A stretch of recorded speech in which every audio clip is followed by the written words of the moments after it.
If you were a mayor of Pune city for a day, what all would you change? The biggest thing, I have written this on my LinkedIn, that I would change is I don't understand the hype about a Saturday, Sunday. Similarly, I will change work times. Not everybody needs to start at 9 and finish off at 6. A lot of people, the most asked question until now for me has been, how do you find clients? What would be that one advice that you would give? Patience and having the right skill set is the only way to go. How was your journey towards building Pickle House? We don't know why did we start, honestly. Okay. How does one build a community from scratch? Uh, Hey guys, welcome to the 5th episode of the CraftX podcast. I'm your host Prateek, and this podcast is dedicated for those who are building a community. So today we have Bhavya Mehta, who is a community builder and has been building a community called as Pickle Haus. They have over 2,500 plus members, and they have basically covered over 250 plus events so far. So hi Bhavya, welcome to the CraftX podcast. Thank you, Prateek. And so yeah, let's start with knowing a brief about you on how your journey has been so far. It's been 7 years, I think, that I have been working. 7 years? No, actually, yeah, 7 years. Sorry. 2018, I graduated, and then since then, I've been working. I started my journey as a software engineer. I've studied electronics and telecommunications, but I started working as a software engineer from the get-go. Fortunately, during my college, I had projects that I did in software, which gave me some understanding of software. I did not like electronics at all, and that's how I ended up being a software engineer. Did that. I had a proper job for a year and a half to two. It was a very bad job when it comes, especially because of the culture. Okay. And I was very clear, being the Gujarati I am, कि ये तो नहीं होगा मेरे से. So कुछ और करना पड़ेगा. So that led me to deciding to go to US for masters, like every other kid out there. Yeah, okay. To make money fast. I got into a good university, good course, and everything was planned. And then COVID hit. So that did not work out. I had to stay back here. At that point, it was difficult to find a job, mainly because there were no interviews happening. Nobody was sure whether it would be remote, whether people would be coming to the office. And that's where I started then thinking about freelancing as a career option. I started with smaller projects, talked to friends, built websites for them. That's how it started. But within no time, I also found a very good role. That also changed the perspective about jobs in India, because that was a very good role with very good work culture. And the sort of work that I was doing also was very good. So that happened. Did that for a bit, started freelancing on the side. Did that for a few years, and then since the past year, I have been building this community called Pickle Haus. Pickle Haus is a lot more than the community itself. We have been considering it as a very serious business now. There are a bunch of things that we are pursuing at Pickle Haus that we'll obviously talk about throughout the podcast today. But yeah, that's a bit about me. Yeah, amazing. As you mentioned about, as you were a freelancer before, right? And this was in the Web3 space, if I'm correct. Yeah. So, let's rewind when you were a blockchain developer, right? So, I want to know that what actually pulled you in the Web3 space. Got it. So like I said, I just started freelancing. The only sort of freelancing I could do was software, because that's the only skill I had, that too half-baked skill. So I started building websites. After websites, I started being more of a front-end software engineer. I had learned React really well at that point, and I built apps, mainly web apps. So I stumbled upon this person called Vishnu, who was, so thanks Vishnu. But yeah, so he was building his own startup. He offered me a full-time role, but that was also the time when I had already started my second job. Okay. So there was no way I could, switch a job within a month, because I started liking this company and I was like, I want to spend some time here. So I told Vishnu that, I have some extra time on me. Why not hire me as a freelancer? So initially Vishnu was like, no, I am not going to do that. This was the company called StackOS. They were not very keen on hiring me as a freelancer because they thought ki it's better to have a full-time employee. That is, I also was supposed to be the first engineer in their team. Because I was not joining, they kept looking for other people. One thing that I did well was I kept messaging him after every 15 days. That did you end up finding someone? If not, I'm still here. I'm still available. Do you want to work with me? I'm a very passionate engineer. I have so much time on my hand. I don't do Netflix. I don't watch anything else. All day I'm home due to COVID. So do you want to hire me as a freelancer? So third time when I messaged him, that is 45 days from his offer, he gave in. He was like, yeah, I'm as it is not able to find someone else. So I might as well start with you. So I started as a front-end engineer in StackOS. They had one more. So the company was into blockchain. I was just a software front-end engineer there. And then I kept doing my bit and I kept working with them. And during, after 3-4 months, one of their blockchain engineers quit to start something of his own. And that was a very crucial period of time for the company. And there were not a lot of engineers who understood blockchain at that point in the space. So Vishnu just came up to me. He was the CEO of the company. He came up to me and he was like, do you want to learn blockchain? Because it's very difficult for us to find someone else. Can you build smart contracts for us? Like, let me see, let me give it a shot, how difficult it could be. And that was my first step. So I never decided to get into it. It was thrown onto me, but I grabbed the opportunity. And I would like to say it was one of the best things that I did, because at that point, the whole space was booming and flourishing, and I got a lot more clients. I got a lot more roles. I started working with clients abroad. So everything sort of started falling into place after that. If I believe this is in 2020, right? This is 2020, yeah. 2020 second half, when just the Bitcoin had started getting to 20,000, 30,000, 40,000, and it hit 60,000. So I was there for the whole cycle. Unfortunately, I did not buy enough Bitcoin, but that's the sad part. That's the sad part. But I made a lot of money from the clients that I worked with. Fair enough. So that was good, yeah. I believe back then NFTs were also booming, right? I mean, NFTs had just started becoming a thing. This was also before that, when only tokens were being launched. So there were a lot of altcoins that were getting launched, and there were a lot of staking platforms where you could stake your altcoins and make money out of it.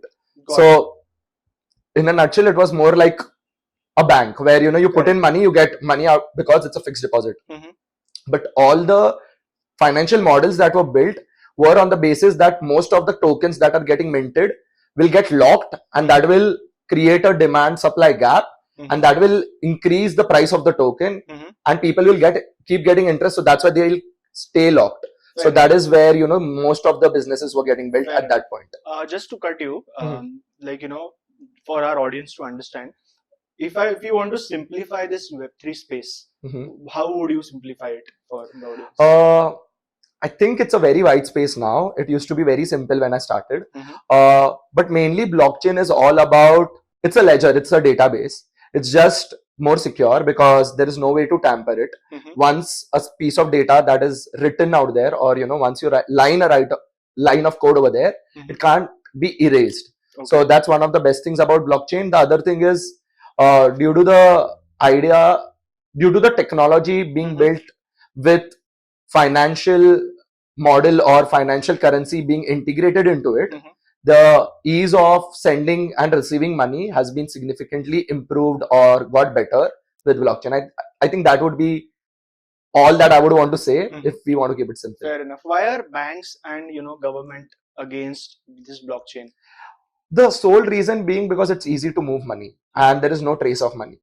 So government wants the trace of money because a lot of bad actors in the ecosystem can only be caught with the thread of money. So if there was any big company out there who wanted to, do something with their shares, like, maybe jack the price up, or, kind of do bulk selling, there needs to be a thread. Like, where did the money go? Who are the people who sold it? Who are the people who bought it? Right? So that we can identify who's the bad actor in the ecosystem. That happens with the thread of money. With blockchain, because that is sort of abstracted, if I, launch a coin and I move it to 10 different accounts, it's very difficult to, get the identity or the real person behind this. So that's why government is against it. Banks are against it because it's very easy. Within 5 seconds, I can today send $1 million to US, which any bank would not want because they make a lot of money by doing that. The government makes a lot of taxes or in taxes by this movement of money from country A to country B. So all that gets abstracted in blockchain. It becomes, all of this becomes very easy. And that's why I feel, the government and the banks are very against it. Yeah, correct. I mean, if I understand it correctly, this would be used for a lot of money laundering, right? Money laundering, but that's the bad people in the ecosystem. But there are a lot of good people also, right? For example, if I had to give you a simple example, we pay money here, right? Like our parents earn money, they pay taxes on that money, and then that money is in the bank. Now they want to use that money for their kid to study abroad, right? So if I decide to go to US and I have to pay 80 lakhs in fees, government should not be asking for more money in taxes just because that 80 lakhs my father has earned and has paid taxes on. But now because he's moving the money to US, he's going, like, the government will ask for taxes, saying that why did you decide to move money abroad? So this becomes easier. So this is actually for the good of the people also, right? Like, I should not be paying unnecessary multiple time taxes. So for a kid like me who's going there, and if my father does not have a lot of disposable income, there's no reason I would want to pay more to the government. This could become very easy. So for example, we had a wallet address of some university abroad, and they tell, you could just send me a stable coin or a Bitcoin. This, like, the whole government and the bank sort of gets out of the system, and my father is directly dealing with the university. So there is no one between them. And so all the money that was going to go between all the stages that were going to happen is now saved, which is a significant amount. So like, if we had to do this transaction with all the new taxes applied, it would be at least 20-30% of 80 lakhs, which is almost 20 lakhs that, I'm going to give to the government and the banks. Yeah, correct. I mean, you end up saving those 20-30% of the amount. Exactly. Right? Yeah. So for the good actors, it is very good. But yeah, the problem is with any technology, if there are bad actors, they'll use it for wrong things. And that's when, money laundering comes in. Fair enough. I mean, where do you think, what do you think, where is, Web3 heading in next 3 to 5 years? So I was reading some interesting facts. It seems that there are almost 20% of the developers, Web3 developers around the world are from India. So that's a significant number. Very significant. So that's one. I have read that there are almost 1,000 startups that are currently being, or people working on 1,000 startups in the Web3 space. So that's again a very significant number. I also read that that in the past 4 to 5 years, there was almost $3 to $4 billion or $1 million that was raised by Web3 startups. So I feel the space can head in a good direction. The problem right now in India is still with the laws. We are absolutely not clear on the stand of the government, whether they want to support the technology or whether they want to be away from the technology. There are some governments like Telangana, they are planning to do something around blockchain, use blockchain for remote voting. There are a couple of institutes which are, promoting blockchain development or teaching things around blockchain, but it is still unclear. But the good part is there are a lot of developers working closely on the technology. There are a lot of young people learning the technology and bullish about the technology. So that's a very good sign. I feel if everything else sort of falls into place when it comes to the system itself, there could be good things coming out of the Indian ecosystem when it comes to Web3. Right, correct. But if governments are against this, if the politicians are against this, if the banks are against this, do you think this might be a bubble? Or because what I feel is that there's a friend of mine called Nakul. Okay, so Nakul has been working in the blockchain space from last 2 to 3 years. He is just 22 or something, and then blockchain companies are paying hefty salaries to him. I mean, he personally earns like around 65 LPA or a package. At 22, 23, it's massive, right? So I want to understand if this is just a bubble, or is this something where if banks are against it, politicians are against it? See, honestly, it is no more a bubble for sure, because the amount of money that is locked inside Bitcoin, only Bitcoin, let alone the whole ecosystem, is huge. Like, if tomorrow Bitcoin was to tank, the whole world economy will face a blow. So the rich people, we talk about a few $1,000s, you're talking about a few lakhs. That's absolutely insignificant when it comes to the world economy out there. There is billions and billions of dollars being locked into the digital asset that we are talking about. So there is no way the rich people out there are gonna let the technology die. So it's not going to be a bubble for sure. But can the technology flourish without the support of the government and the banks? That's a question. I feel there is going to be a pathway where everybody realizes that a lot of this is not needed. For example, I'll tell you. So we use a lot of payment gateways, right? Razor Pay, PayU, Correct. bunch of things, Phone Pay. Tomorrow, if the government decides to get these people out, or for example, there is a Rupee credit card, or there was a news that IRCTC is going to launch their own payment gateway. So IRCTC, I read, does a 66 crore worth transaction every day. That's massive. That's a lot of money. Imagine 1% of that going to Razor Pay. Now they have just removed Razor Pay out of the ecosystem. So if government starts realizing there are a lot of banks which are making money out of the money that is getting transferred from India to abroad and from abroad to India, it would be in their benefit that let's remove all these banks out of the picture. And for removing those banks, there is nothing better than using blockchain. So at that point, if the government starts supporting blockchain, and this is one use case where, for financial, I would say, like to do the finances or move the money around. But there would be other things like, a lot of data breaches that happen, a lot of places where, there is corruption around, like the voting that, the election committee now is getting sued because they have done a lot of wrong things. So all those things also can be solved using blockchain. So it depends on whether the government understands the benefits of it. And then if they understand it well, I think it's a matter of time when they'll decide to, start implementing it. But they would want to be a part of the ecosystem because they want to regulate it also. They don't want the technology to be more powerful than them. So they are going to work with the technology, I believe. I am not very sure about the banks though. Banks, I mean, even I feel that, banks would be it will take their time to adopt towards this, right? Okay, Bhavya, so you also mentioned that you were a freelancer, right? So, what's your take on the current gig economy? I feel it's booming. From whatever I have been seeing, freelancing is only getting, like, lot more people are getting into freelancing. I would consider large part of consultants also as freelancers because they, like, the gig economy itself will work because it's right now most companies want to be very lean. They don't want to have everyone in-house until they have lots of funds. The second reason also is, even if you have funds, it's very difficult to manage people because right now everybody wants to work remotely. Correct. People want to travel. People are in different time zones. Managing all that is a lot of time cost and also a lot of hard work. So identifying the right people, getting them into the team, going through all the processes, then keeping them in the team, I feel is itself a very difficult thing.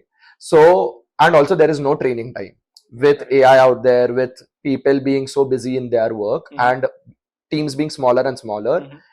I personally would not have time to train someone else. So if I was supposed to find, or if it was easier to find a freelancer who's good at his job and is slightly more pricier than the normal full-time employee that I was going to get, I would prefer that because that removes all the other costs that I'm going to occur in terms of time and also money to hire a full-time employee. So I feel gig economy is going to flourish. There could be some industries where, it won't work, but people feel freelancing is a new thing or it's started only now. But for example, surgeons, they have been freelancers in different hospitals forever and they make a lot of money.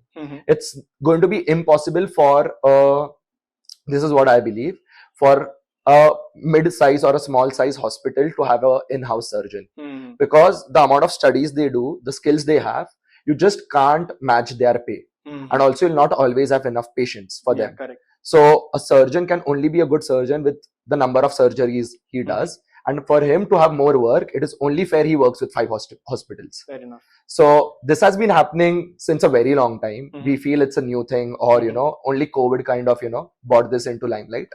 But I believe freelancing is going well and it's going to keep doing better. Interesting. I mean, it's just a buzzword that, freelancer. It was there since a while. Yeah. Now in COVID, it has taken a, कि सबको freelancing करना है. So although for all those freelancers out there, everyone has been, struggling with scouting for clients or, everyone does, right? Yeah. I mean, even I was a freelancer at some stage and, even I was struggling with hunting clients. 100%. Right?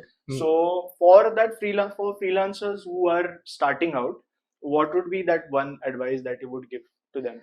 I believe if you don't have a strong experience or understanding of one skill well, like you are not good at something, like really good at something, you should not start as a freelancer.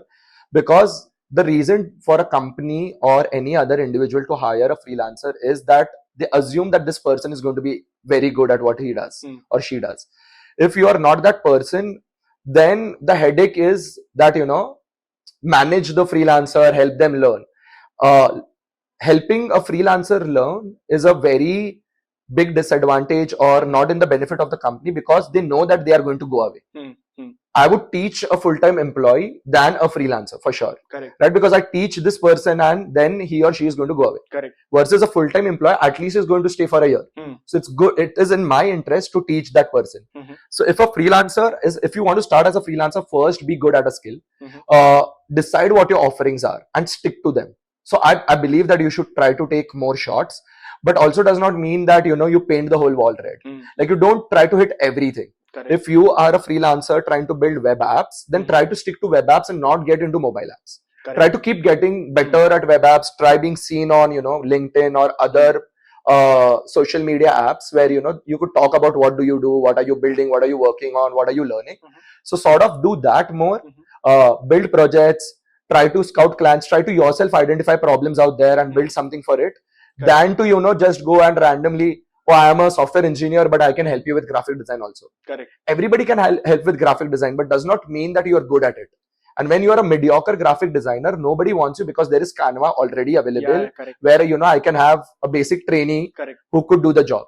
So if you are very good at it, do it. If you are not, then stick to the offering that you have and be patient. It will take a while, but once the flywheel starts or once the wheel starts running, it will keep going well. So I believe like patience and having the right skill set is the only way to go. Fair enough. And even like, if you are freelancing and then, you end up selling some other service, it also hampers the experience, client experience. And then, I'm sure that, the client doesn't revert to us the next time, right? Because at the end, for a freelancer, like me being one, was being one. So it is more about retention of the client more than, because hunting is anyways hard, right? 100%. So that's the thing. So like, for those who are scouting for clients, right? What would be the top 3 sources you would suggest for them to very difficult. A lot of people, the most asked question until now for me has been, how do you find clients? Very difficult to put it in a box. Sometimes LinkedIn works. Sometimes a random group on Telegram would work. Sometimes someone in my network would help me find a client in some WhatsApp groups that I am. Sometimes going to a conference and talking to random companies there and understanding, they need a software engineer. That works. I'm a part of TopTel, which is one of the biggest freelancing platforms since a very long time. TopTel, TOPTL. I'm also part of a couple of other such platforms where, there are vetted engineers where they get projects as freelancers. So those platforms also work. So there is no one way, and I also cannot point out which is working at what time. The only way is try at different things, see from where you are getting some responses, and then go deeper into that. So whatever options are available, I feel it does not take a lot of time on creating a account on multiple platforms or, being in multiple WhatsApp groups or Telegram groups or, attending a few conferences here and there. Correct. Whatever starts working for you, keep going deeper into that. And once you have a client, try to maintain that relationship. Also, I believe when you said about, retaining a client, I tell a lot of people to not become just a freelancer, but a contractor. So have your mindset of, I want to work with this client for 2 years. So what can I offer, or what sort of an engineer can I become so that I can keep working with the same person for a very long time? Got it. Instead of, going and negotiating for a project. I would never go to a client and be like, I'll develop a website. I'll always go to a client and be like, this is my skill set. I'm very good at this. Now use me for whatever you want to. And now then they have the option. Okay, today they are asking me to build a website. Tomorrow they are asking me to build a web app. Third day they are asking me to do a research on some random new thing that has come into blockchain. Fourth day they are asking me to write a smart contract. I'm very happy doing all of it because it also helps me learn. But at the same time, I know this is going to go very long term. It's a chain, right? Yeah, it will keep happening. And because now if I understand the smart contract or one part of the whole software that is getting built, there is a bigger reason for them to continue with me for the second part of the technology or the second part of the platform, because now I understand the first one really well. They don't have to go out and look for another person. Correct. So that is how I tell a lot of people that I'm a contractor more than a freelancer. So just, use all the options out there, see which one works for you, and just go deeper into that. Fair enough. How do you think being a part of a community in this is important? Community when it comes to blockchain. So I feel a lot of community works really well when the space is small. Okay. When the space is very crowded, it's very difficult to find or be a face into that community. So when I started blockchain, maybe 4-5 years ago, the number of people were handful into that ecosystem. I remember there was not a single meetup around blockchain that happened in Pune at that point. So being a part of community back then was really helpful, because there were only 100 engineers maybe, who were working on that technology or writing smart contracts, could do front end, could do back end, or could develop an end-to-end app around blockchain.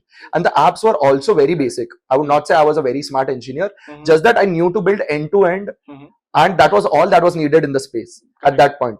And because I knew it was very easy for me to find clients via word of mouth, because anybody who knew that, that they need something like this, they knew, okay, there is this person called Bhavya from India or from Pune who's working on this. So just, let's drop a message and see whether he has time. So that kept helping me because the space was very small. So right now, if, you talk about the blockchain community across India, it would be thousands and thousands of people. So now to be a face into that community is still difficult, but still the space is very small when you compare to the whole software engineering world. Correct. So it's always a good thing to be a part of a community, but you need to know the reason why you want to be a part of that community. What are you taking away? But communities or platforms like TopTel, there is a company that I work with called Squad, which is, from New York, where there are almost 100 engineers. There is another company called Proxify, where I am registered. There are around 200-300 engineers across the world. So these are small platforms or tiny. Like TopTel is huge. It might have a few thousand engineers, but the other two are fairly small. So when it comes to like any role on Squad that is around front-end engineering plus blockchain, I'm still one of the guys, who would always get a request to work on it. Because the space, like that 100 engineers, that's only, like 10 of us or maybe 5 of us who can do that. Yeah, correct. So it's only one of the 5 they want to give the project to. So if I'm free, I get the project. Yeah, correct. But getting into that community is fairly tough. You need some connections. Like I got referred by one of my previous clients, and they got in, like I had an interview and everything. So it's not very easy, but when there is a very vetted exclusive community, it's a big bonus to be a part of that. Yeah, correct. I mean, fair enough. Yeah, everyone, like there has to be some entry point, like, if like it's not like a किसी को भी entry मिल जाएगा.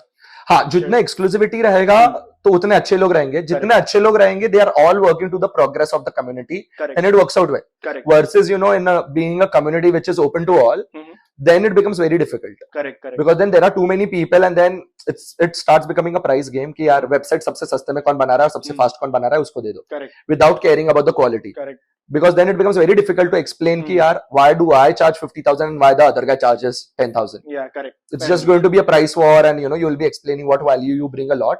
Versus being in a tier where everybody charges around the same point, and everybody is doing well because it's very exclusive.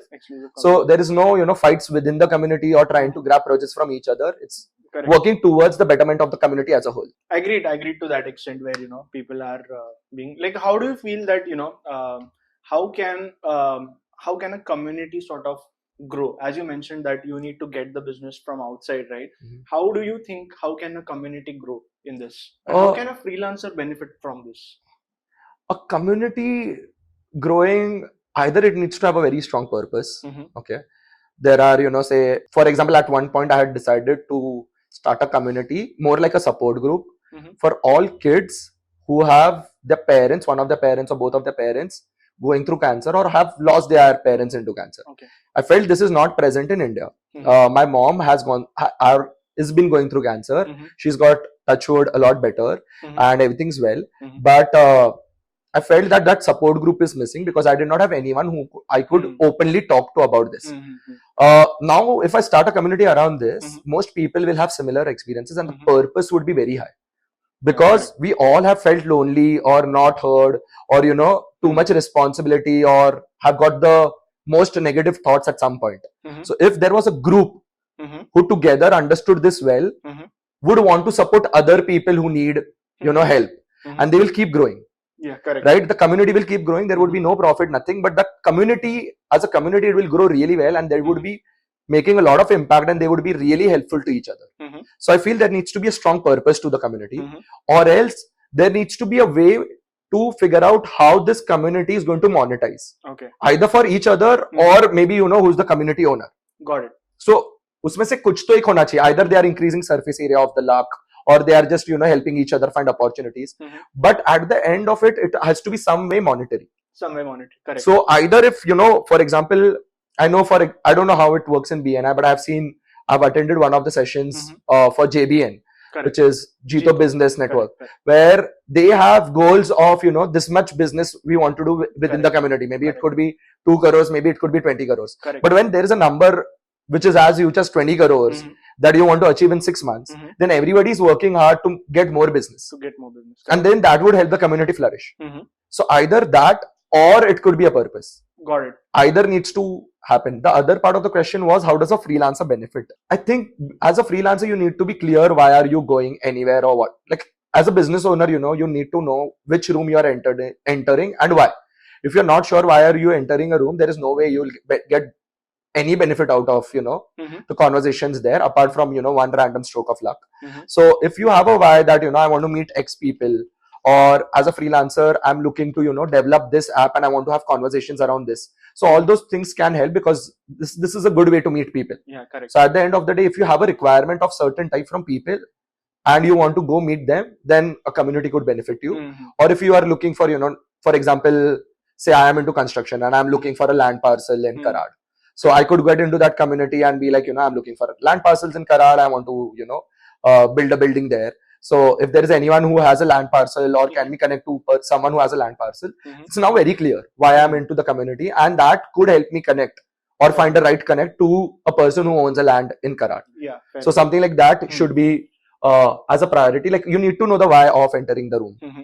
Fair enough. As you mentioned that building a community is one of the toughest thing, right? And so how was your journey towards building Pickle Haus? What was the idea behind Pickle Haus, and how did it started? Pickle Haus is a product of me and my co-founder Yash. We don't know why did we start, honestly. Okay. There was no big reason to start a community. I have been working remotely and have had a lot of friends move abroad. So I've always felt that being a localite in my city, I don't have enough friends. The only way I have fun is outdoors. I don't know how to have fun at home. I don't watch movies, etc. So I watch movies in the theaters, but not at home, or rarely I would have done that. So you're not that Netflix guy? I'm no OTT guy. I just watch some amount of sports, but I don't know how to have fun at home. So always I needed friends to go out, to have coffee, to play something. And I have felt significantly that, I'm lonely or not have had enough friends during the time when I was working remotely. Work-wise, everything was great. I was traveling, so that also helped. But friends, we don't have enough number of friends is what I always felt. My friend just had come from his MBA, and both of us were thinking, what should we do? So one fine day we were playing tennis, and then we decided, okay, let's explore pickleball, because there was a pickleball court. This is in Pune club. We started playing pickleball. We played a couple of times. We found it really nice. And at that point, even if you said the word pickleball, Instagram would start bombarding content around pickleball at you. So this was back in last year, August. Last year, I think March. That was when pickleball had entered. Entered. Like there were only 2 courts in Pune. There was some number of courts in Ahmedabad. There was something happening in Chennai, but that's it. Like there were few cities. Bombay mein kuch ho raha tha. So nothing more. We started playing. We thought, okay, building a pickleball court could be interesting, because we like sports, and building sports infra is good, because we love to play sports. There would be more people who play sports. We'll meet people who play sports because we have the infrastructure around sports. So why not build a pickleball court? So we decided that, but we were not sure. My co-founder was trying to find someone to get married to, so that was happening on the side. So we were just pursuing this idea on the sidelines. We tried looking for land. It did not work out.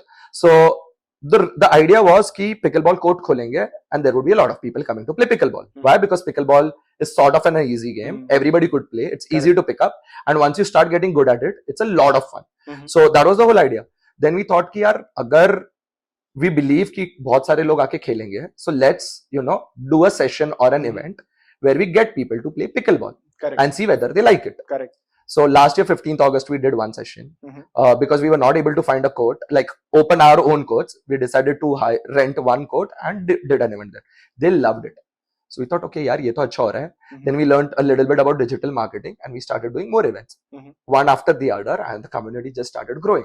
So we thought, oh, this is a good thing to do. And then we understood that it's so nice to find friends over sports. Because everybody who comes and likes to play a sport is generally a nice person, is what we believe. Because they care about their health. They enjoy, that's why like playing or movement, that's why they come there. And they are sort of a disciplined or a nice person on the inside, also the outside, because they are regular with some sort of activity. And people who are regular with some sort of activity like to mingle with other people who are, also regular with some sort of activity or fitness. And it's very easy to find such people over sports. So we kept doing that. People started becoming friends. We started becoming friends. I completely started feeling, okay, I have so many friends now in Pune and made really nice connections. So one thing after the other. And that's how, the whole community idea started, where we could find friends over movement. So this was your "This Is It" movement, right? This is it, no, because I don't feel we still have had this is it movement moment. Sorry, because it's very difficult when it comes to business to know that it will work for sure. If you ask me today that do you have a 100% guarantee Pickle Haus will work, I'm not sure. But do I want to pursue the idea? For sure. Why? Because I feel the ingredients that we need for the business to run are there. Correct. So we have a decent product market fit where we know a bunch of people like what we are trying to do, or we have a bunch of clients who who keep coming again and again and engage with us. We have a good mentor who's helping us figure out the whole business model and everything around how to do the startup right.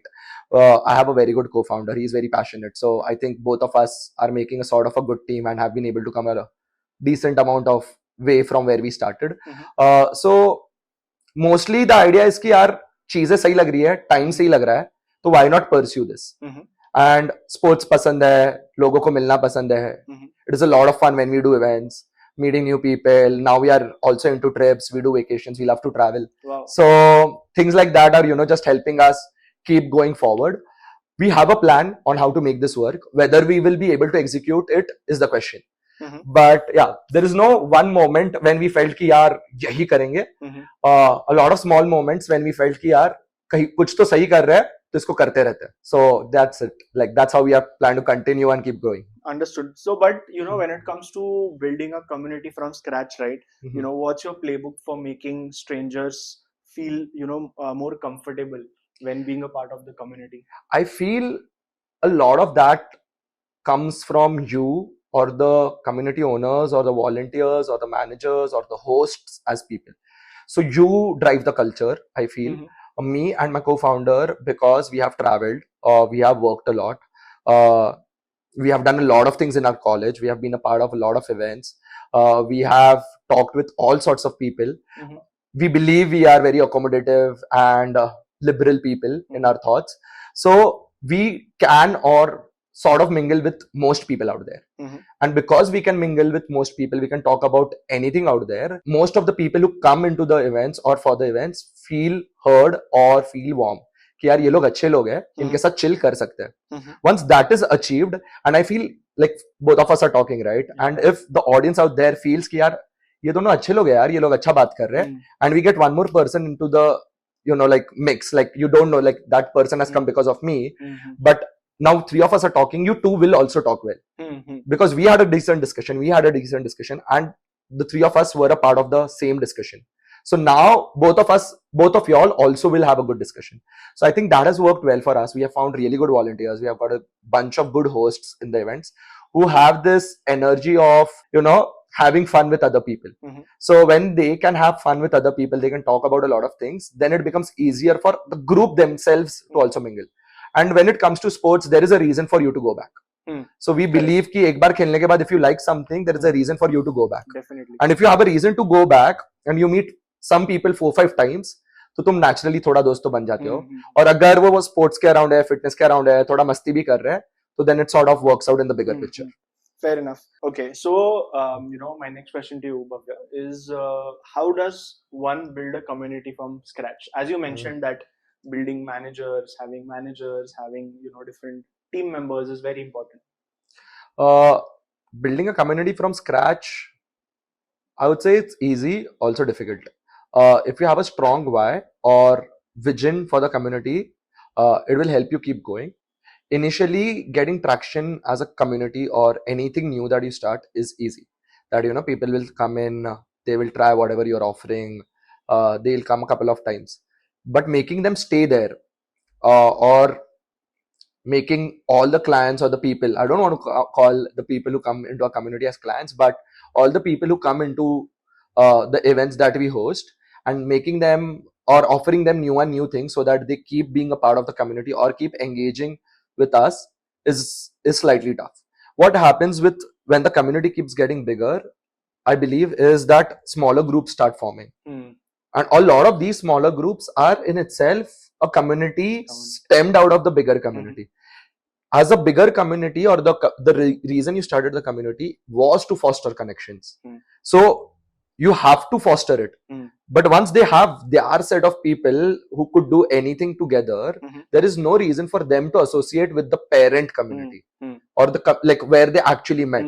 So how do you as a community owner make sure that all these smaller groups have something interesting to keep engaging with is where the challenge starts. So I feel starting a community is easy. Scaling a community is very tough. So you need to have a strong why if you want to scale a community to, maybe 10,000, 20,000, 1 lakh people. So one is a strong why. Second, if these smaller groups form, how do you make sure that these smaller groups also you could sort of moderate? So how does the parent community be a part of all these smaller groups that are getting formed? Or how do you make sure that all these smaller groups again come back to the parent community every now and then? So you need to figure that out and always ask that question to yourself, that what is it that is going to bring back all the people to us after maybe, every month or after every 2 months or at whatever point. Okay. So how is Pickle Haus doing it differently? Pickle Haus doing it differently. So with sports, there are few things that work out well. For example, we have one of the biggest tournaments for pickleball when it comes to Pune, or the league that we do in Pune. So everybody who plays well in the community and has a decent connection with Pickle Haus would want to play that tournament, or we could convince them to play that tournament. So that is one way for them to, all these smaller groups to then come back and play the tournament together, because only the parent community or the big Pickle Haus community can organize that at that scale. These smaller groups are very small as of now to organize a tournament on their own. So that is one way. Second, we have ventured into understanding what people want to do after they become friends, right? So once the first time we meet, maybe, we'll chit chat and we'll do some activity. After that, we become friends. After that, we do the normal things. We may go out for dinner, we may go out for coffee, we may go out for a movie, we would try other activities. What are those other activities that we could offer? We don't want to get into dinners and things like that, but we could offer more activities. That's where we do a lot more sports. That's where we also have got into travel. Okay. Any small group, even if they are friends, for them to make a travel plan work is very difficult. To make 5 friends to have free time on the same dates is going to be very tough. So we have identified that, and people want to travel. So there needs to be someone who plans the travel for them. It's a community sort of a group that you go with, and that you have met or you attended one event with Pickle Haus. So that Pickle Haus के events decent होते हैं या तो अच्छे होते हैं. That is generally your experience. अब अगर तुमको लग रहा है अच्छे होते हैं, तो you want to believe कि इनका जो travel वाला event होगा वो भी अच्छा होगा. We are very young when it comes to travel. We have just done 2 trips, but there is a reason for them to come for those trips. Also, these trips are very unique when it comes to the activities that we do there. We have done a lot of tourism around pickleball. Like we play pickleball in different cities. That's something very unique. You'll not find the right set of people to, go and do that in a different city. Now we are going to go to Goa, where we are going to do kayaking, we are going to do forest bathing, we are going to do a pizza making workshop. In Udaipur we did a salsa workshop. So Udaipur was a very recent one. Udaipur just happened a week back and it went really well. So you don't imagine going on a trip and learning to, you know, how to do or how to dance salsa. So salsa dance forms सीखने का कोई तुम्हारा इच्छा होता नहीं है या may be तुमने सोचा भी नहीं होता है. But when 25 people are doing that together, it's so much fun that you can't imagine. Like we were dancing at 2 a.m. in the night. So अगर ऐसी चीजें हो सकती है, then that gives the vibe कि यार ये यूनिक है, ये हम नहीं कर पाएंगे. Even if four of us, four friends decide to travel, ये हम experience नहीं कर पाएंगे. So let's go with them. Correct. So that is how we are making sure that, you know, people keep coming back and engaging with us. Also, Pickle Haus wants to be more than a community. So we are trying to build infra. That is, as of now, too soon to talk about, but we are trying to build infra. We want to do our own coach. The parent idea or the main idea that Pickle Haus or me and Yash, my co-founder, started working on this business. So we still want to build infra. Also, we are building some tech which is engaging. So we are gamifying the experience. We have built a Pune-wide leaderboard. There are almost 120, 150 people who are playing this IP called Net Ninjas with us, where you come, you win coins, and with those coins, you can redeem those coins against a gift. So we are getting brands onboarded. Now we are building some tech for it. So that is a very interesting and a unique way of getting people to keep playing again and again, because now you're on a leaderboard. Which you want to see. And once you're on that board, if you're even one bit competitive, you would want to keep winning more. If you have a very good experience, you want to carry it forward. If you have a very bad experience, you want to change it. So most sports people, if they lose a tournament, they want to go back and win something. Or if they won, then they want to play it again because they know they can win more. So that is sort of gamifying the whole thing and getting people to, you know, keep engaging with our community. But those are the few ideas that we are working on to make sure that people keep coming back to us. Interesting enough. You also highlighted on, you know, on how people can't, you know, make plans themselves. I mean, in fact, me and my friends, right, we have been planning to go to Goa, and it was in July. It's August now, and then, you know, Goa trip never happens. Goa trip never happens. इसका कुछ है तो इसका कुछ है, इसका काम है तो इसका podcast है. So it happens in that way, and I completely, you know, understand out there कि having a community is very important. Like, you know, what you are doing is phenomenal.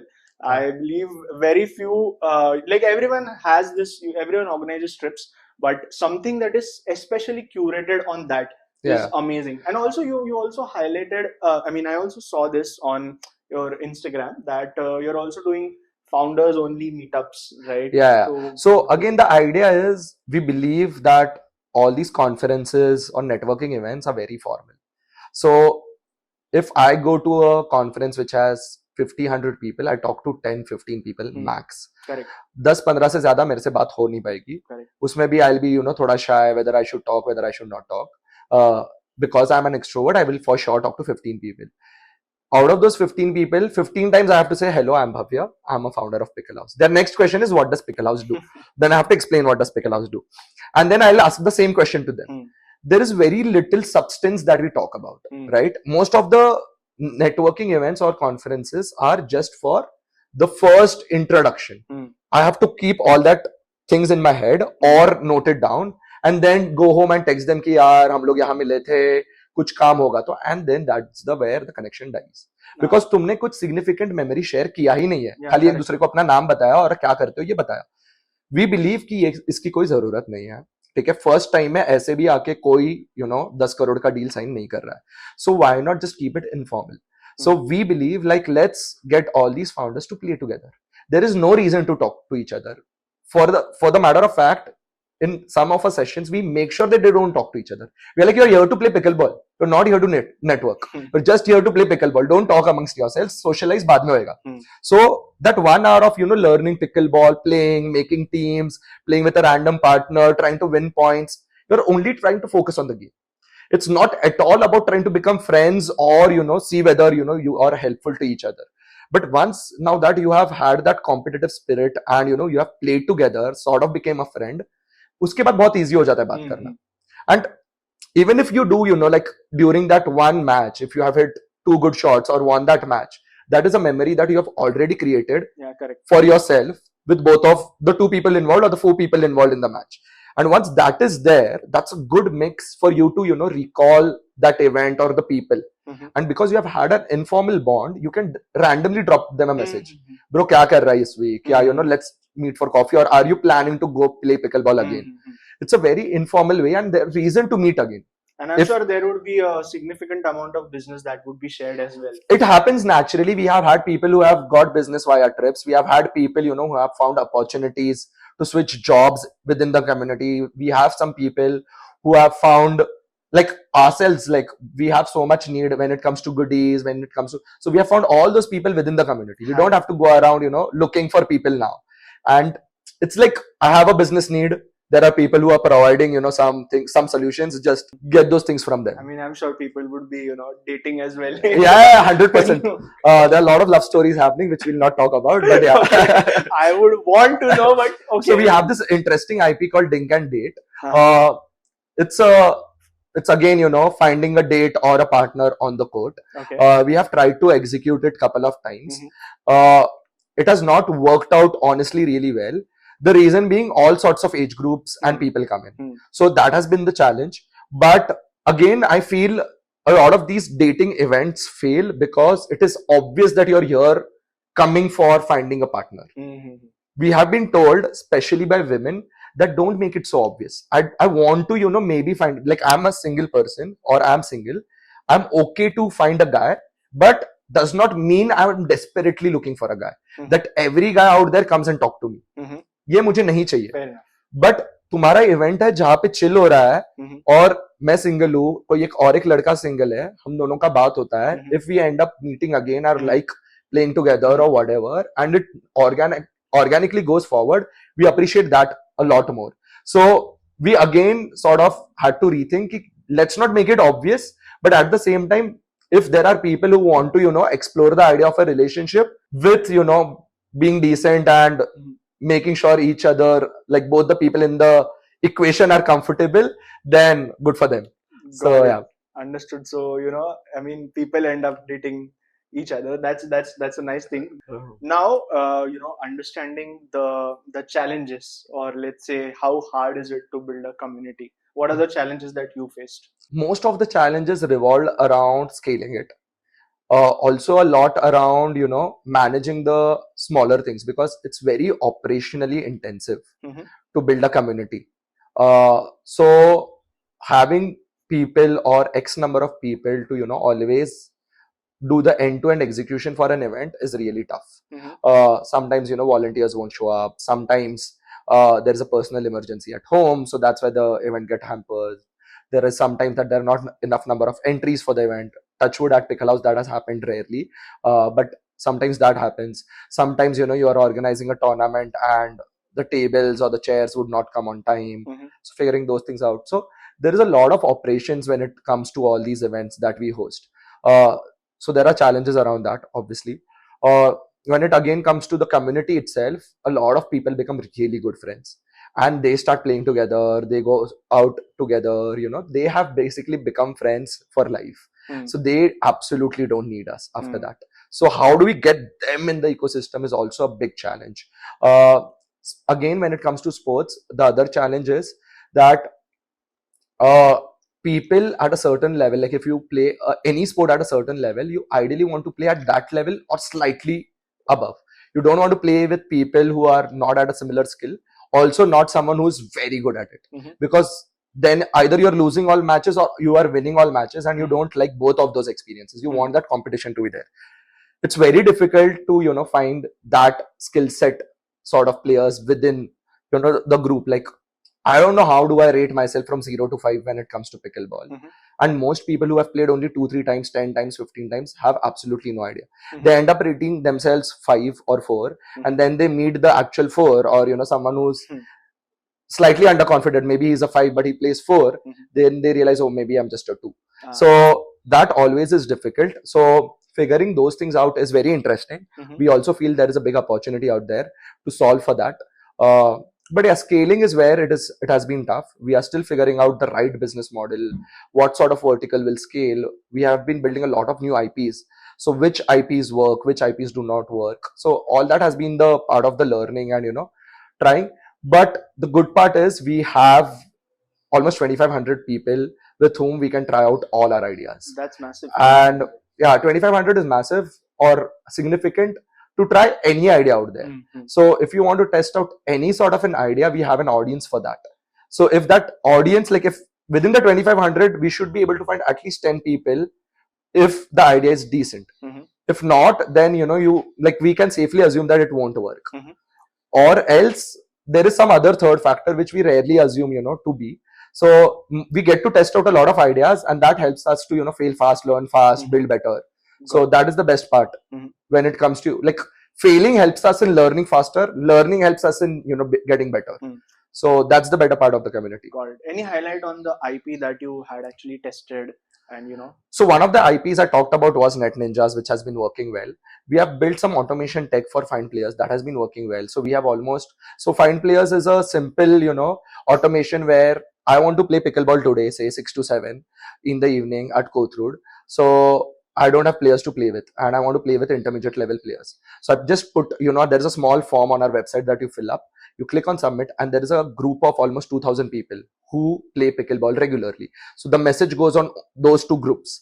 There's Bhavya Mehta, he's looking for 3 players to play with intermediate skill level. He's playing from 6 to 7 at Hindu Gymkhana Kothrood today. So once that request is there, and there is DM this person for getting a place or, if you want to play or join this game. People message me and I play the game. So that has worked so well that we have almost 10-20 requests every day. So imagine 10 requests into multiplied by 4 people. So almost 40 people randomly meet, play a game of pickleball every day because of those 2 groups. Whenever due to XYZ technological problems that we go through, if the groups are shut or the request can't go through, there are people who start immediately DMing us, here you need to open this group or you need to help us figure out a way to put this message, because it's an admin only group. So only an automation software that we have built can message on that group. There is no spam. There is never a single random message out there. There is a format that goes in and that message that comes onto that group, and people then get to message me and join the game. So whenever that group is not working or that tech is not working, people immediately start messaging us that I really need to play or I really want to play today, but that technology of yours is having some bugs. So can you fix it, because I want to send this message. So things like that we have built, which has set us slightly unique. But yeah, that's what we are trying to do. Okay, Bhavya. So to what I can understand and to what I have seen, you mentioned this as well. Monetizing a community is very difficult because there you are working for a purpose, right? Yeah. And people might feel that ये भाई पैसा कमाने के लिए कर रहा है, or something around that. How do you sort of monetize a community? Most of the money that you'll make in a community would be from 10 or 20% of the community members. You'll not be able to monetize the 100% people in the community. It's like a freemium model where you can listen to songs on Spotify for free, but then you have to go watch ads. Similarly, people would can be on the group and use some of our tech for free, but then we can figure out a way to plug in a small advertise with it, or it would be some sort of a model where we are okay giving some things for free. A lot of our events are always ticketed or gated. A lot of our other avenues that we are going to build, which is like the IP called Net Ninjas, or there are some IPs around socializing with trivia plus pickleball plus XYZ. So those IPs would be sort of charged always, and they would be built well. They would be we'll try to scale them across cities. So that is one way to monetize for us. The other way is if we get into infra, and if we are able to build infra well, I think that is going to help. This community has to go and have a place to play. So if they come and play at our courts because of the goodwill that we have created, that these are nice people, they'll probably run the courts well, we'll give them good service. So that is one way for us to monetize. There is always going to be some tech that we can charge for. But yeah, the most of the money will come out of the 20-30% of the community members who understand the value that you are bringing to them in their lives. Imagine, like you said, that somebody finding a job because of the community, somebody finding a partner because of the community, somebody finding a first friend after, they were going through a hard relationship or a hard breakup from the community. So all these things don't have values or, price tags in our head. It's just beyond imagination that, you went to just play pickleball or play pickleball with a bunch of friends, but you ended up finding something intangible. So that way, those people really stick, and then they value the whole community or what you offer differently, and it's then easy to, keep offering them experiences or design experiences for them, which could then foster that even more. So that's the bigger idea, that, build very good experiences or offer very good experiences which have a lot of value packed. And the value is not only the activities, but a lot around the sort of people that come in, and a lot around the uniqueness of being able to do something at a particular place. Like, nobody imagined, playing 3 a.m., 4 a.m. pickleball, drunk pickleball in a villa, right? We were able to unlock the deal with the villa and get these people to come at those villas. Similarly, in Goa, there is a resort where we can play pickleball all night because the court is inside, and there is a swimming pool right besides it. So we can do a pool party while we are playing pickleball, 4 a.m. in the night, we are listening to music. After that, we are just out there, stargazing. So all those things don't have price tags attached to it because they're so unique to even, be able to do them at any place. Like, you'll not be able to do this in Pune at all. No matter the amount of money you have, there is no place where you can go and play 4 a.m. pickleball, right? Because there is no court that is open. So things like that, if we design them well, I feel a lot of people will value them and we will be able to monetize the whole thing well. Okay. Yeah. Interesting. Now, that being said, Pickle House has positively impacted a lot of people, right? Now let's understand about you. How has this all, community building and becoming a star, in front of the people, or has changed your life? I'm not a star, honestly, but personally, it has helped me a lot, I would say. One, as an adult, if you have done decently well in your career and have, especially a person like me who does not want a lot in life when it comes to materialistic things, there is not a big reason for you to work, especially for the money, unless you are planning to travel business or buy a helicopter of yourself, which is like you'll need never ending amount of work that you'll need to put to earn that much amount of money. But for me, it is like, have a good car, have a house, have some money in the bank, have some responsibilities at home, try to fulfill them, have a good life, should be able to afford most of the experiences that I like to go on, which is playing, traveling, and bunch of things. So there's not a big reason for you to work. So Pickle Haus has given me a big purpose. I feel I have started enjoying work a lot more again, because I've been doing tech for a long time, but now I feel I'm offering something to people.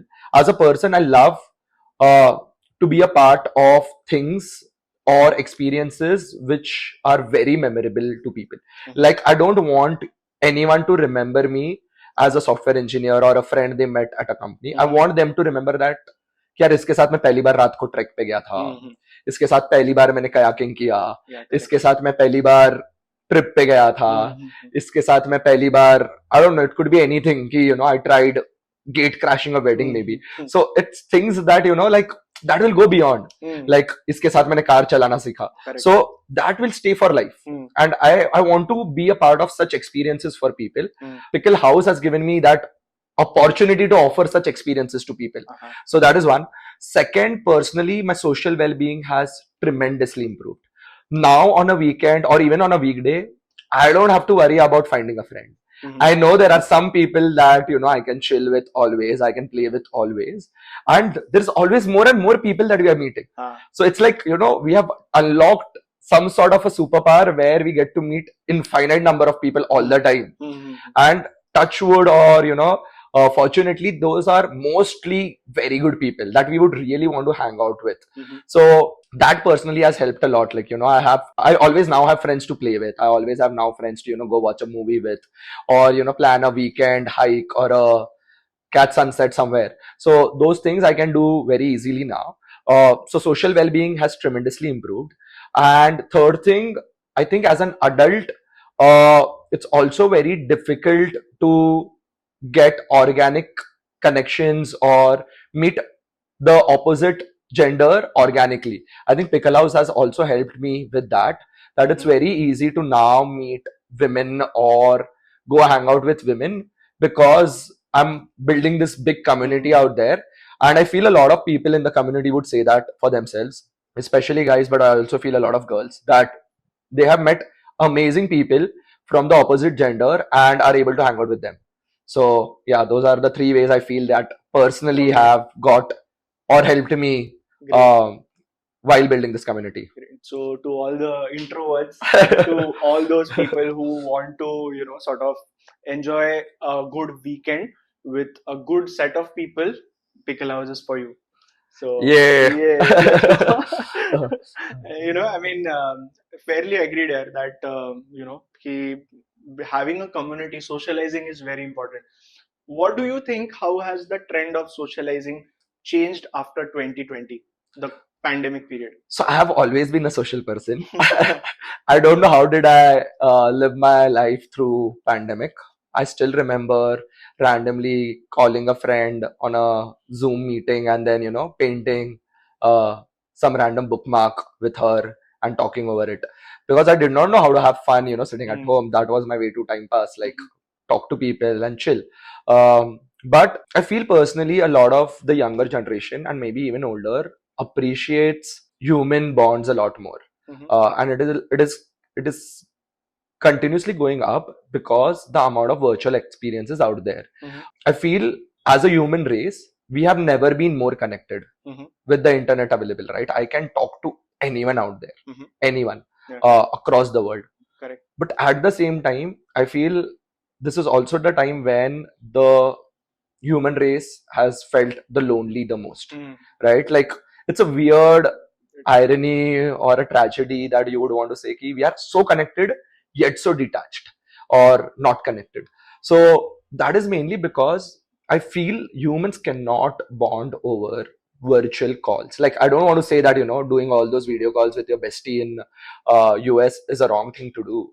Obviously it has its own value and you want to maintain that connection, but I feel that is taking away of us being in the present and here and now. So because of that a lot of these in-person events, in-person experiences have boomed because they get you out of the house and get you to a place where you have to be in the present, meeting and talking to people in the present, in the now, who are in front of you, and there is no way you can text or call them. It's like they are right there. Correct. So once you start having fun, and that is also one way that you worry less about life in general. So I feel that's why a lot of these experiences get you, or it's a getaway from the mundane routine life that most of us have, and that is one way to go beyond. So maybe that's why the in-person events are being appreciated a lot more. Pandemic also, not in a positive way, or I don't know, maybe positively, has helped us explain that life is very uncertain, right? You are not very sure when you lose your favorite human. So with pandemic, a lot of people have also realized that जो time है और जिसके साथ है उसको अच्छा spend करता है. So maybe that is also a reason why a lot of families meet often now. A lot of brothers, sisters, try to find time to go out for that dinner now. So with more and more AI and virtual experiences, there is going to be equal amount of in-person and real experiences that are going to, go up. Like जितना AI और virtual बढ़ेगा, उतना ही in-person और real का भी value बढ़ेगा. Because a person cannot stay home and have the same experience as going out with someone for coffee. Yeah, correct. So yeah, basically that. Fair enough. Now let's understand, like you beautifully just actually put down on how things are after the pandemic, and I completely agree with that. I mean, even in fact, even in my family there are now often more gatherings than it was before 2020. And it's a thing that even I've noticed so far, right? And it's something that is growing as well. So now let's talk about what is next for Pickle House. Next for Pickle House, very tough to answer because we are trying to do a lot of things, but it's mainly keep building the community. So we want to get to 10,000 community members Okay.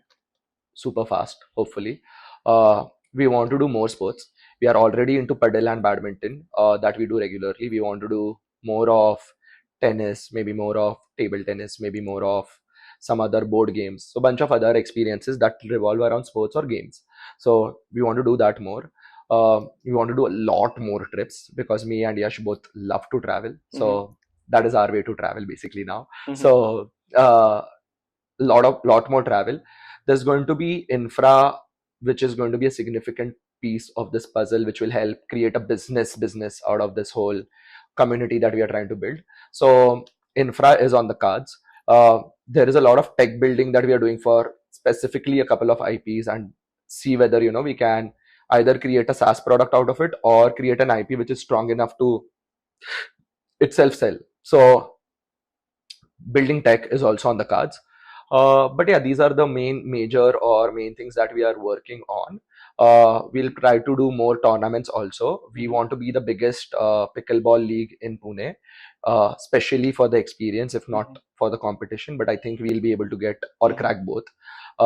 We also want to do the biggest pedal league in Pune. We also want to expand our Net Ninjas to badminton and few other racket sports. So it's mainly, scale our IPs into multiple sports. It's do bigger and better tournaments. It's do a lot more travel. It's keep building tech, which we can convert it into a product and sell, and also build infra. I think I've summed up most of the things that we are trying to do. That's amazing. That's amazing. But as you mentioned that life is very uncertain. So what if this doesn't work out? What if this does not work out? So as a person, like I said, I don't have a lot of demands, maybe especially materialistically from this world that I want or I want to get. So personally, the only way out that I see from this whole race that this world is onto is going to a smaller town. And once the smaller town is bigger, then go to an even smaller town. So I feel I want to migrate backwards. So people from smaller towns come to a mid-sized town, from a mid-sized town to a bigger town to a maybe a different country. Correct. I want to go the other way around. I want to be like, maybe I started from Pune. I'll go to a town like Satara. If Satara becomes too big, then maybe I'll go to a town like Konkan or Ratnagiri, somewhere between that, Malwan, I don't know. But keep going to a smaller town. And I feel I'll not have to go on the fourth level. By then, the life should probably, I should be probably very old. I love to teach. I love to mentor. I feel that's the best way to help people in the world or impact lives positively in the world. So I would want to teach a lot of kids. I don't know what I'll teach. Maybe it would be mathematics because I've done that before, or maybe it just would be things about life, or maybe a sport. I don't know what would I do, but I would love to teach. So if finances are not an issue, then I would want to live a very simple life, maybe in a smaller town. But for the money, maybe I'll go back to tech because I love tech and I'm very bullish on tech, and tech is continuously growing. Okay. So if Pickle Haus absolutely does not work out for whatsoever reason, I feel I'll just go back to tech. I also love tech because I can do a lot of my work remotely. So initially, if I have to still work mainly to sort of my finances, it would be a lot of tech involved or coupled with a lot of travel. So yeah, maybe just another digital nomad that I'll try to be. Got it. So that's how Bhavya is going to spend his life. If my business does not work out, if it is surely the amount of efforts that you are putting in, the amount of community that is being built right now, it will definitely work out, right? That's what we believe. Yeah. Yeah, exactly. And now let's move on to the last round of this podcast, which is a rapid fire round. Okay. Morning person or night owl? Morning. Okay.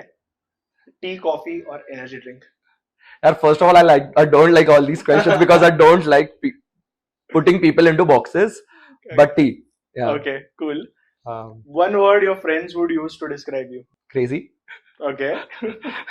The most Pune thing about you. The most Pune thing about me, oh my god. Maybe I roast people a little too much. Okay. Well, I think this was not covered in the podcast, but I would definitely like to have another podcast for this. Uh-huh. Okay. Uh, If you could play pickleball with any celebrity, who would it be? Celebrity. I've been following this. I don't know. She's not a celebrity. She's more of an influencer, a travel vlogger. I've been liking her journey. I love how she writes and makes her videos. Visha Khandelwal. Okay. So I would like to play with her if I was given a chance. Okay, great. Favorite court snack after a game? Favorite court snack after a game? It's mostly been South Indian. South Indian. Some sort of a South Indian breakfast. Okay. Great. The just before this podcast, guys, we were at Vadeshwar. And, Explains. Explains. Still, he was having misal pav. I had Vadeshwar today. Yeah. Oh, I had misal pav today. Yeah. Okay. One app you can't live without except WhatsApp and Instagram. I am very big on investments. Okay. I check them every day. So Kite and Grow probably has a higher screen time Okay. Than any other apps on my phone. Okay. Obviously after WhatsApp and Insta. Okay. Okay. Cool. Yeah. Cool. Okay. Now your guilty pleasure song. Guilty pleasure song. I love sad songs. Okay. I don't know. Oh, There's well. something about sad songs that. So I feel as a person, I don't feel sadness enough. I'm someone who does not or is not able to really cry. So I love sad songs. I feel that's the only way I feel sadness. That's inside me and that's outside in the world.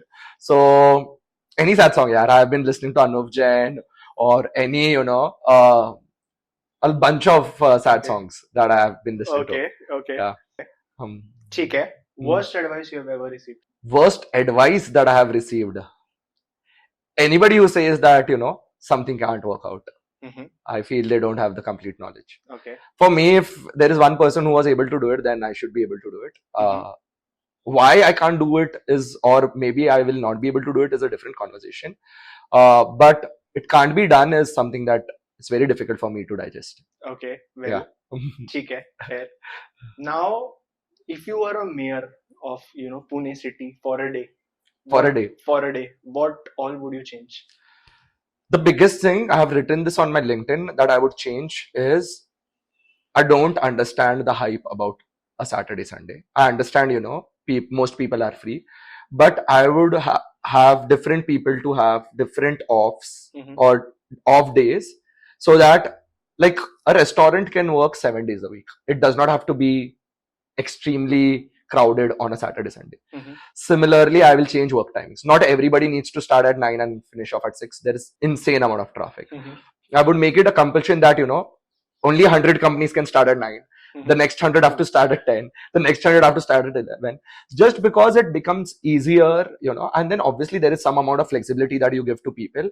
But it's like, it's a moderate amount of rush on the roads throughout the day versus, everybody's going or trying to get office at 9 a.m. So yeah, I don't like all these stereotypes of same time पे सबको summer holiday दो, फिर flight prices jack up हो जाते हैं because everybody is traveling in December. Just make November off for a bunch of people. November is not that bad. And then make, I don't know, October off for a bunch of people, and it's not that bad. Correct. Some people will travel in October, some people will get business throughout the year or throughout 365 days a year. So yeah, so it's basically, change all the structure with days and months and times that we have in the world. I want to change that desperately. Okay. Yeah. Great. And one last question, okay. Do you believe in afterlife? I don't know. I've been starting to think about, this cannot be the whole truth, right? I feel like, how do you explain someone, dying young?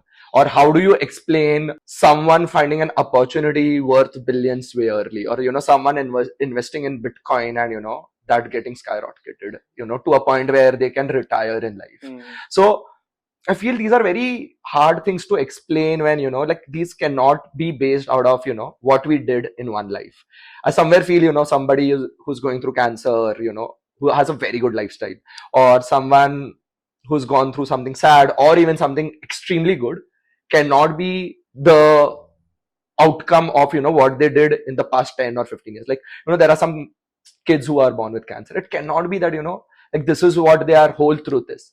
There has to be something maybe before all that or after all that. I don't know what it is, whether it is life or it's a different form, but there has to be something, because I feel this cannot be the whole truth that we understand or we can know of.